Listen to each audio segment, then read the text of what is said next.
I accidentally stopped the video, so I guess it means we've got a two-parter. Yay! See you soon.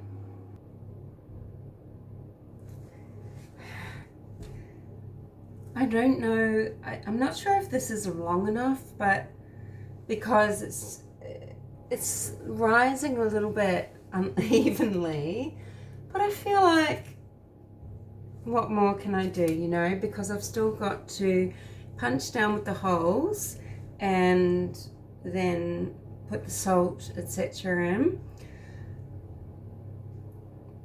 This bread making thing, it's very easy, but I'll just say you do need to actually have quite a lot of time because there's all the rising, the proofing.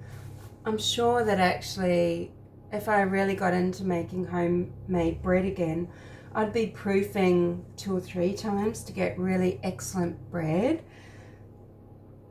So you need time, and you also need to, I mean, that's the 4th time I've washed my hands, scrubbed my hands up to my elbows. Yeah, but anyway, let's try putting in the little pressure points. I'm gonna leave the Glad wrap on to actually do this. And then the tomatoes, I got some of the bigger red ones and I actually cut them in half because I thought that's gonna look quite pretty, and I might just have them in a line down the center, or maybe like little, you know, buttons. Excuse me, I've got a frog in my throat now. Okay, so our old world ye box says, press deep dimples into the dough with your fingertips. Brush the focaccia with olive oil. We know I'll be using my hands for that. And then top with the herbs and sea salt. And then we're allowing 10 minutes for the dough to recover. So, all right, we've got a few more of my little, that's how I edit, right, with the pause. We've got a couple more of those to go. So I'm going to do the fingertip thing.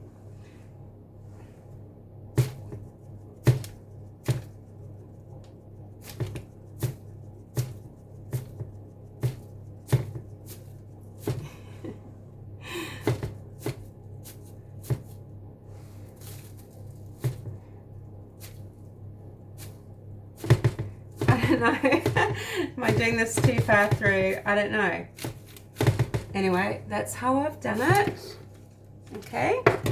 And now I'll just gently take this back because I'm going to use that again.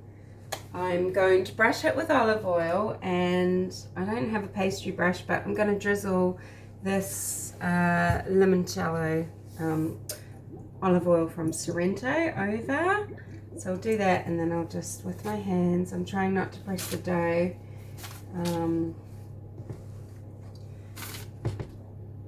But I kind of like the idea of this lemon. So much, in fact, that I've got some, oh wow, that's heavenly. A neighbor has a grapefruit tree that is so old. It's like a tiny little tree, but it grows these amazing fruits. Like the tree's like 2 feet high, and I got this grapefruit off him, and I don't know, I just decided now that I was going to put grapefruit zest on the focaccia. And then we've got the garlic. So this is very roughly chopped.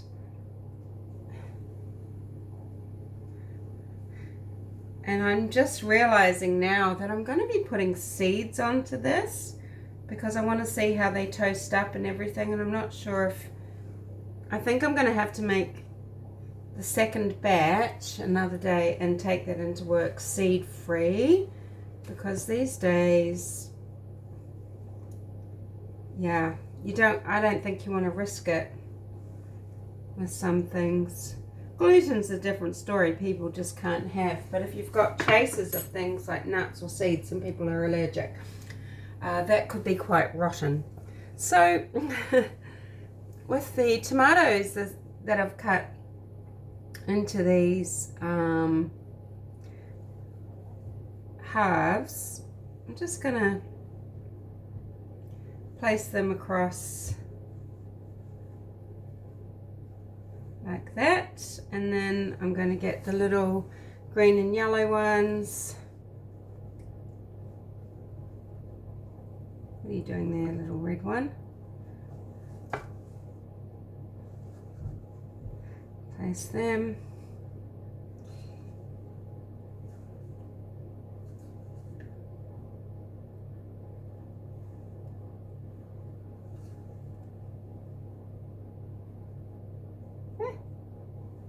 Slippery little things. Oh, this is not even at all. It doesn't look great at all.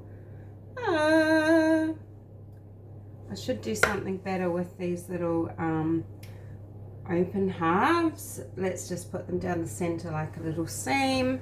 That's better.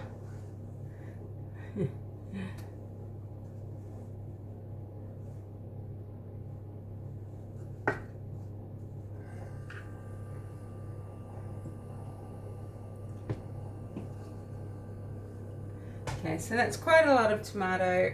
I don't know if it looks pretty or not. It's very uneven. I don't like it. That was over there. All right, that's it. It's pretty enough. Am I not pretty enough? Is my heart too broken? So we've got poppy seeds, got pine nuts. Wow, I love pine nuts. And then we'll have our sesame seed. No, what am I saying? These are pumpkin seeds, which are also great. I know a couple of viewers might have something to say about seeds, but hey, should I do the poppies all over? I feel like I shouldn't, because they're quite a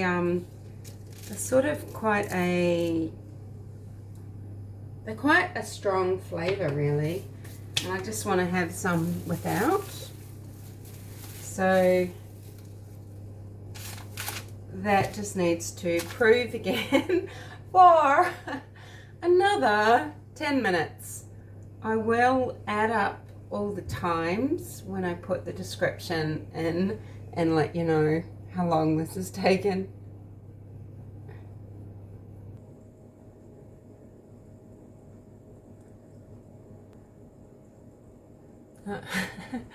So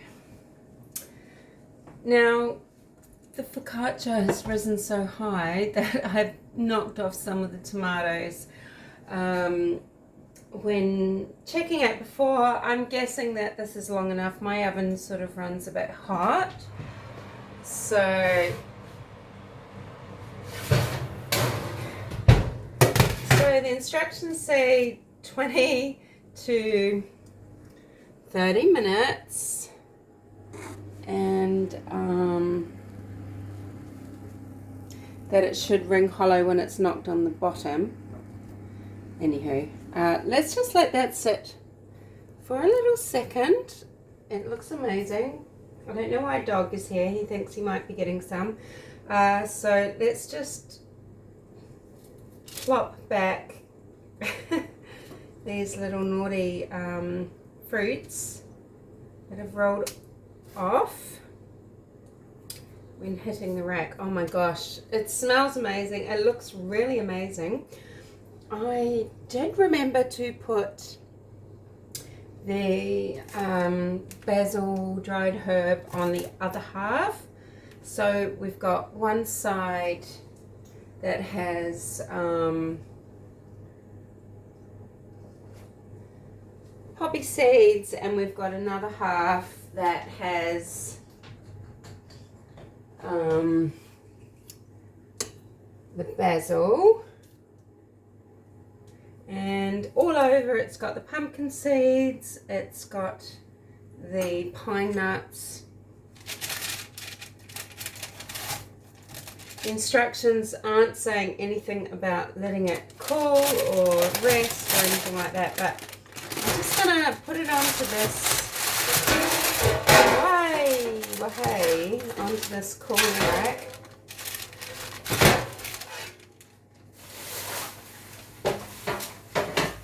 And, oh, little tomato. Where did you come from? On the side there. So, what have I got? Wow, we have, so we've got the avocado, tzatziki, I'm not sure how to say that, you know, the Greek yogurt dip, which is really, really beautiful, and the little bit of bruschetta mix, which is a whole lot of vegetables and everything. And I tell you what, I've taste tested both of these. They are divine, and the brand is, it's an Australian one though, it's called the Raybeck Foods, R-A-Y-B-E-K. Yeah, you know, I would love to keep dips in store all the time, little dips and things like that, you know, hazelnut with beetroot and orange and all sorts of things, right? Not hummus style things so much because, you know, I don't eat the chickpeas, but, you know, just yummy, scrummy dips that make everything sublime. But gosh, I mean, they're just way too expensive, right? Yeah, they're way too expensive. So this is supposed to sound hollow when it's banged on its base, which it does. It feels quite actually light and pliable and everything. So, oh my gosh, I hope I've cooked this long enough. I really do. I just couldn't wait any longer because it was getting so browned. And I was being careful with the temperature of the oven. Oh, wow.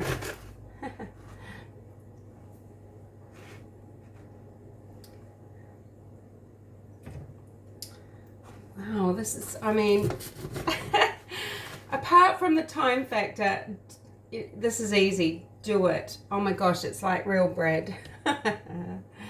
Real bread. It smells... Oh, it smells amazing. Yeah, it smells amazing. And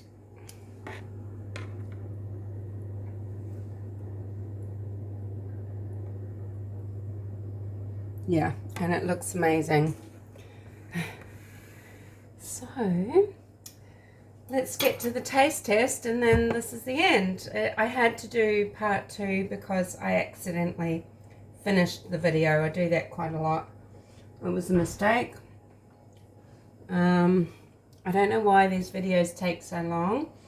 I mean, if my editing wasn't just pause, play, they would be more succinct, wouldn't they? But anyway, that's what we're working with, isn't it? So look at this delicious, oh wow, the scent's beautiful. This delicious piece of bread. I feel like, even though it had a little bit of oil drizzled over, I just feel like oil and bread is just, you know, heavenly. Putting a little of this lemon oil on a couple of pieces, and I'll put regular oil on this little piece here, regular olive oil. Okay, so let's try it with the bruschetta. I mean, I feel like surely that's authentic.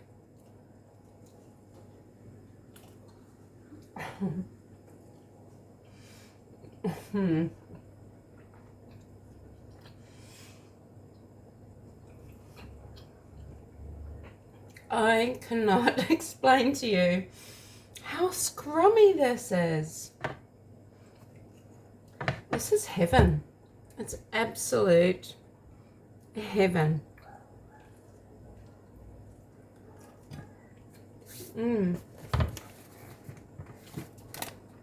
This bread mix, it says that you can do pizza, cheese sticks, focaccia, sorry, talking with my mouth full, Mm.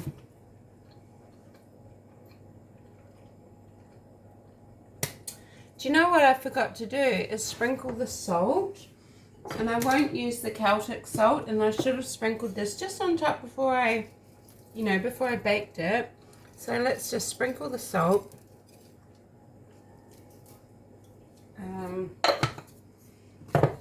Forgot that part, but that's all right. Let's try the tzatziki.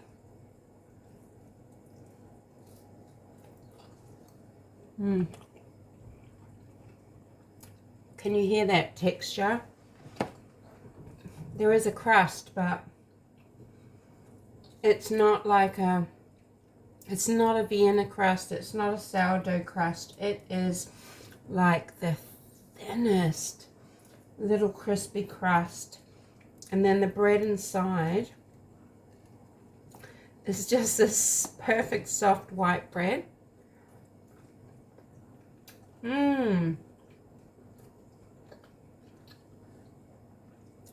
This is delicious. If you've ever wanted to try making your own bread, just try a bread recipe where everything is ready for you and you just need time. If you're in Australia or somewhere that sells this product, it's spelled Laucke, specialty mix, pizza and focaccia. It's got the yeast provided in it. Everything's in the packet. I have to say I'm not happy that the oil that's incorporated in whatever process they use in the flour, I think it might be canola oil or something. I mean, I never use any sort of vegetable oil unless it's olive oil, and I do use seed oil and nut oil, I guess, coconut. Anywho, but that's okay. I think a little bit every now and then is all right.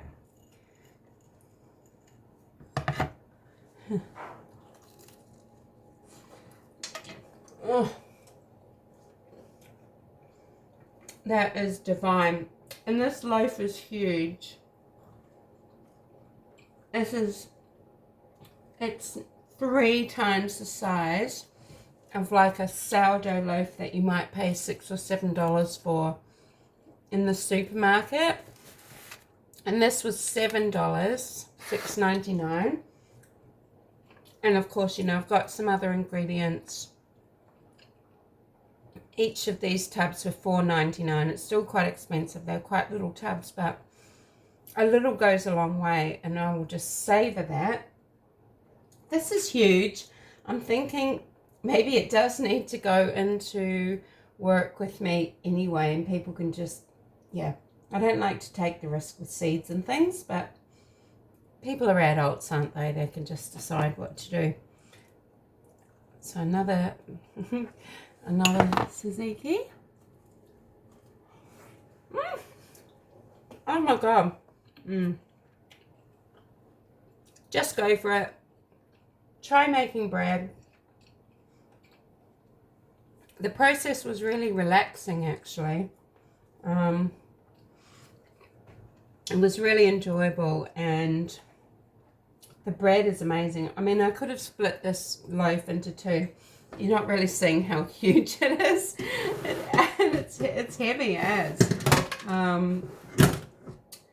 Yeah, it's really risen. I was worried, but it's nearly 2 inches thick in the center. You're probably not getting the perspective there, the proportions, but it's huge. I know normally I think you slice focaccia across like that, but I always like things in a triangle. I think it's nice to start dipping. I am double, triple, quadruple dipping because, hey, it's just me. Come here, Bubby.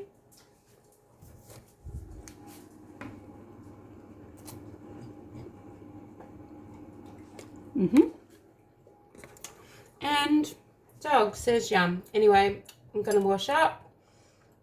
And thanks for watching. I don't know how these videos turn out so long, but anywho, they do. They're probably very boring, but I hope they're kind of relaxing in a way. I don't know. See you later. Thanks for watching.